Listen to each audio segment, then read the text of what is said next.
technically, with infinite realities, all of these theories are true. Welcome to Watch Mojo, and today we're counting down our picks for the top 10 darkest Rick and Morty Season 4 fan theories. Whatever you say, Stone Cold Steve Austin. Before we begin, we publish new content every day, so be sure to subscribe to our channel and ring the bell to get notified about our latest videos. For this list, we're looking at the darkest theories regarding the outcomes of past episodes, the broader media world of Rick and Morty, and where the show is heading. Unless you're viewing this from a reality where it's impossible to hear unwanted spoilers, this is your spoiler alert. It's not like Rick would tell us.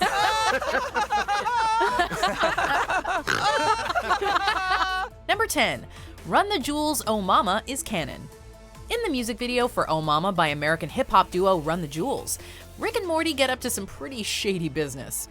Old-timer speaker us hushed and crushed their rosaries. I lust after greatness, I'm aiming right at his ovaries. Murdering and stealing from alien gangs, engaging in torture followed by more mayhem, it's pretty dark stuff. But what if it were to be considered canon? At the end of the video, a Morty is rendered unconscious, or perhaps killed off, just before the Rick's other Morty and Summer show up. It's been pointed out that Mortys are more or less human cloaking devices for Ricks. What if our Rick, or others, regularly pick up spare Rickless Mortys to brainwash and coerce them into violent acts only to dump when its mission's complete? Sadly, we wouldn't put it past Rick. Number 9. Jerry is in the wrong universe. Whoa! Jesus, Jerry, what the hell are you doing here? What are you talking about? We agreed a boy's father should be present when he's learning to drive. Since its airing, fans have theorized that in the Season 2 episode Morty Night Run, that when Rick and Morty come back to pick up Jerry from the Jerry daycare, Jerry Baree, they take home the wrong Jerry. Hey, wait, do you have 5126? I'm not sure. Morty. That's a Blips and Chits ticket. What? With all the dimension hopping and reality switching Rick and Morty tend to do, it can sometimes feel like high-stakes musical chairs. But what are the costs of this?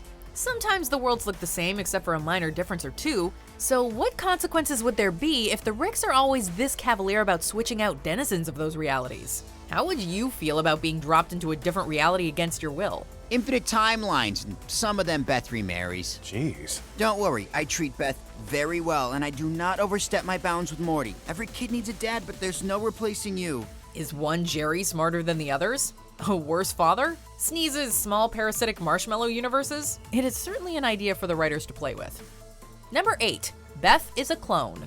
I can make a clone of you. A perfect instance of you with all your memories, an exact copy in every way. Beth's dissatisfaction with her life comes to a head, and Rick offers to clone her so she can travel the universe with her family none the wiser. You could be gone a day, a week, or the rest of your life with zero consequences. The moment you decide to come back, I flip a switch, and the clone's job is done. It's left unclear whether she's cloned or not. The fallout of that uncertainty happens in the very next episode, and Beth has an existential breakdown.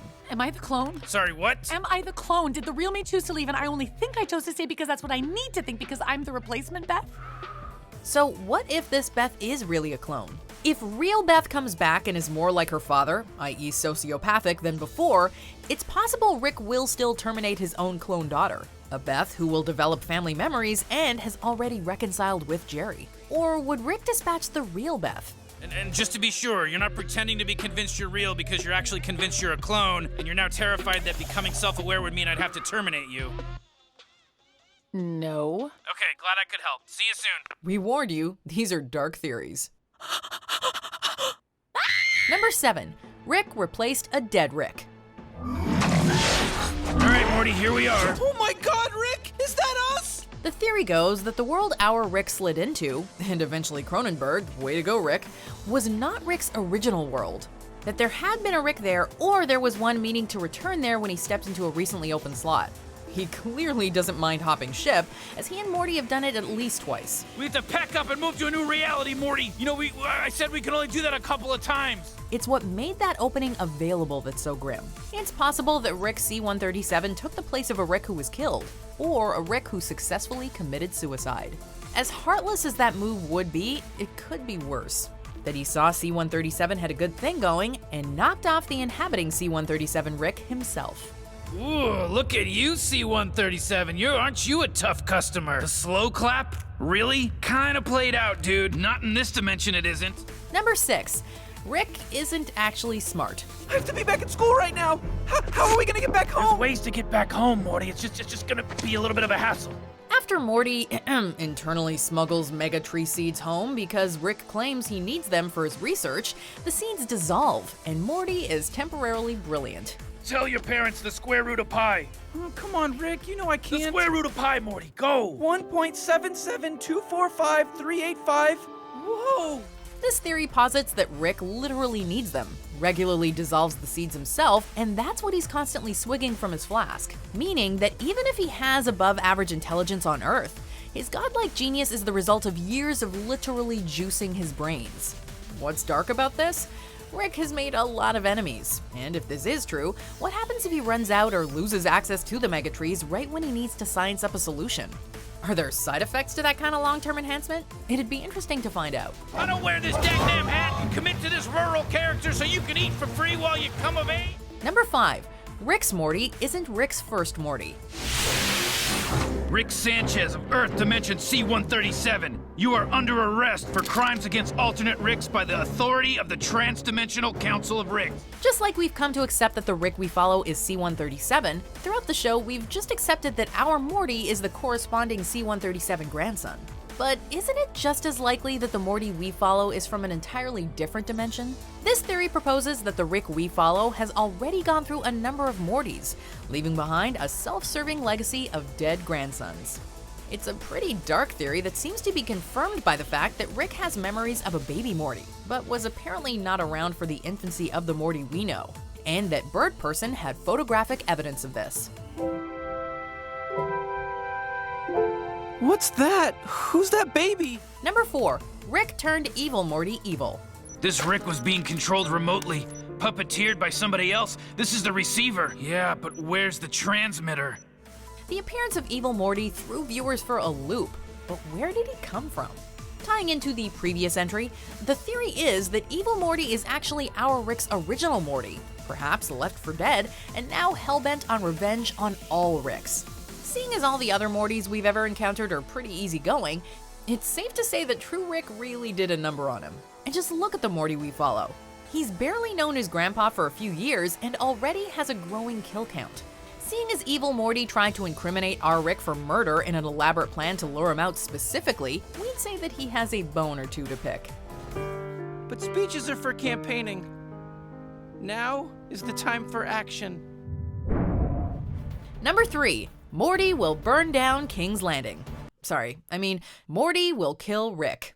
Whoa, what are you gonna do, kill me? Morty's given a lot of grief, even though he's displayed ingenuity and the ability to make tough choices over the years. For example, after learning that his new friend Fart planned on killing all carbon-based life forms, he killed Fart to literally save the universe.